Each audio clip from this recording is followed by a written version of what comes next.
kaip pasakyti, tokį turėjęs pasvarstymą, kad vat, jeigu taip pavyktų, tai aš galvoju, kad aš jau čia tikrai jaučiuosi, kad savo gyvenimą ne veltui nugyvenau. Buvo dabar galvoju, prieš kiek čia tų metų, prieš kokį 14, kai buvo dėl draudimo rūkyti baruose restoranuose. Aš tada irgi buvau nevyriausybininkas, ne iniciatorius, bet buvau toks irgi, tekdavo visokiose diskusijose dalyvauti ir savo nuomonę sakyti. Tai prisimenu, kad vakarą kažkokį pravažiavau iš televizijos, man atrodo, iš tos prašau žodžių būdavo tokia laida. Sėdžiu ir galvoju, jeigu tikrai pasiseks, tai va viskas, aš galiu sakyti, kad aš jau savo profesinį kažkokį darbą padariau tokį, nes tai yra 1000 gyvybių. Tikrai sutiksit, kad ne kiekvienam žmogui per gyvenimą pavyksta padaryti kažką tokio, kas leistų 1000 žmonių gyventi keliasdešimt metų ilgiau. Tai yra didžiulis poveikis. Tai va tada buvo toks kažkoks nusiteikimas, jausmas, atėjo, viskas praėjo ir kažkaip. O dabar aš manau, kad mes tikrai tiek padarėm, kad jau čia ne 1000 gyvybių yra išgelbėta, yra daug žmonių tikrai, kurie ir džiaugiasi, ir ačiū pasako, ir tas yra labai smagu. Ir tikrai aš jaučiuosi save kaip sveikatos specialistą realizavęs, nes tai buvo mano gyvenimo noras, mano gyvenimo svajonė, ne politika, bet sveikata. Pagalba žmonėm, kurie turi sveikatos kažkokių problemų, tai aš manau, kad aš jau dabar galiu su to pleduku sėdėti ir sakyti, kad čia gerai. Mes kalbam apie tas valandas alkoholio pardavimo. Ne, tai apie viską. Taigi daug buvo visokių sprendimų. Alkoholis vienas iš jų. Maistas prisiminti. Bet su alkoholiu toks sėkmingas sprendimas, kažkas sako, kaip buvo įvesti draudimai, pavyzdžiui, vakare, naktį pirkti alkoholį, kad nukentėjo tik tai tie momentiniai, alkoholikai, žmonės, kurie, tiksliau, gal nukentėjo labiausiai tai, kas sugalvoja čia ir dabar paragauti alkoholio. Ir baigėsi tuom, kad, pavyzdžiui, aš toks esu, kad aš nesu mėgėjęs ten kasdien ragauti alkoholio, bet jeigu kaimynas paskambina ir sako, nori išsikepti mėsos ir tu namuose, kaip čia, į parduotuvę važiuodavai, nusipirkti kažko atsigerti. O dabar namuose pas mane stovi paletė balto vyno, paletė raudono vyno, reiškia, ten paletė tokio laus, paletė tokio laus, nes niekada nesužinai, kas gali nutikti. Ir kartais taip nutinka, kad ta paletė visai išgaruoja. Tai ar nėra gal dar blogiau, kad tu užsiperkam mes dabar į priekį visko? Nebūtinai, aš nežinau, kiek procentiškai tokių žmonių yra, kurie taip daro, nes tam reikia ir pinigų turėti, ir garažą, ir panašių dalykų. Ne kiekvienas tikrai gali sau leisti tokius dalykus daryti. Kitas toks labai įdomus, smagus niuansas yra, kad dažniausiai tie žmonės sako, man alkoholio šiaip tai nereikia. Tik paletės to.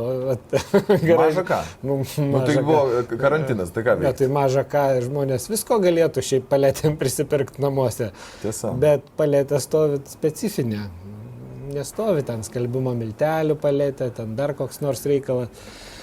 Tai šiaip yra tame tiesos, kad tai pasiekia tam tikrą labai specifinę grupę žmonių, tuos tokius, kurie važiuodavo dasipirkti, dažniausiai pritrūko ir lekia, bet tai būdavo neretu atveju žmonės, kurie jau vartojo, kuriem pritrūko, kurie sėsdavo už vairo ir vis tiek tai yra gyvi žmonės, jie turi šeimas, turi vaikus ir jeigu mes sugebėjom keliasdešimt tokių žmonių išsaugot, tai irgi yra rezultatai. Tai nėra tolimesnės, didesnės dar kažkokios tai svajonės tokios, gal jau ne tik Lietuvą siekiančios, o, pavyzdžiui, Europos Sąjungą? Ne, kol kas ne. Kol kas ne? Kol kas užtenka, problemų ir čia. Gana užtenka. Mantas Grinius klausia, kodėl į poliklinikas neįleidžiate žmonių, jos tuščios, negi negalima vis keisti kabinetų, pasamdyti kelias valytojas daugiau, kad jie galėtų dezinfekuoti jos, o nelaukti po pusvalandį, kol išsivedins. Galima, viską galima ir yra kas taip ir daro.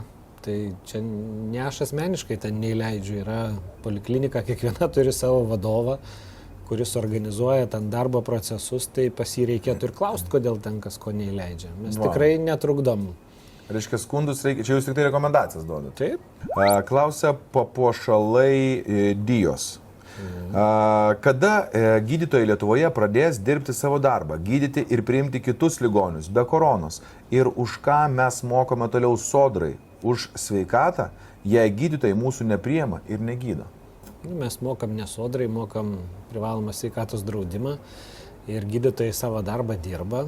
Aišku, jie nedirba gal tokia apimtim absoliučiai, kaip dirbo iki koronaviruso, bet ką irgi reikia suprasti, kad tam tikras nedidelis rezervas jisai turi būti, nes jeigu taip atsitiktų, kad virusas staiga pradeda plist labai greitai, žmonės neguldys į sporto salę. Vis tiek gydymo įstaiga turi tam tikrą nedidelį rezervą išlaikyti. O šiaip tai stengiasi įstaigos atnaujinti. Aišku, labai skirtingai sekasi joms su paslaugų teikimu, bet... Gal ne visi suinteresuoti? Visaip yra. Visokių yra. O kaip skatinat, kad...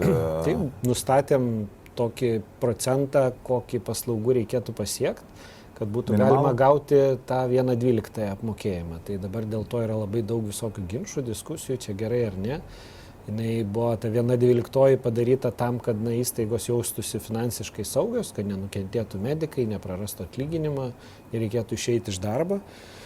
Bet kai kurios įstaigos, matyt, papiktnaudžiavo. Buvo ir tokių, kurios patingėjo gal pasistengti, kaip čia klausiama, kabinetus pasidėlioti ir nusprendė, kad kam čia dirbti, jeigu vis tiek gauni 1/12.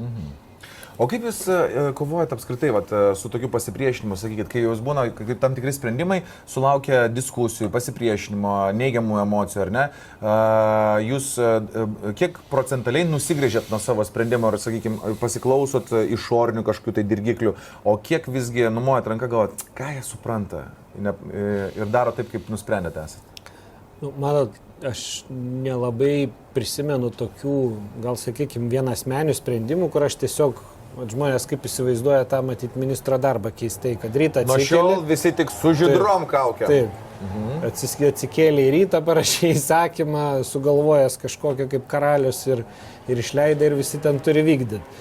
Tai nieko panašaus nevyksta, paprastai bet koks sprendimas, jisai pakankamai ilgas yra. Tai jau iki jo būna su kažkuo kalbėta, jį dažniausiai būna pasiūlę kas nors iš tų pačių specialistų, nes ministras, taip, aš gydytojas esu, bet vis tiek aš esu ribotos tam tikros tik tai profesinės grupės. Tai tuos sprendimus paprastai sudėlioja, pasiūlo kažkas, ką aptariam.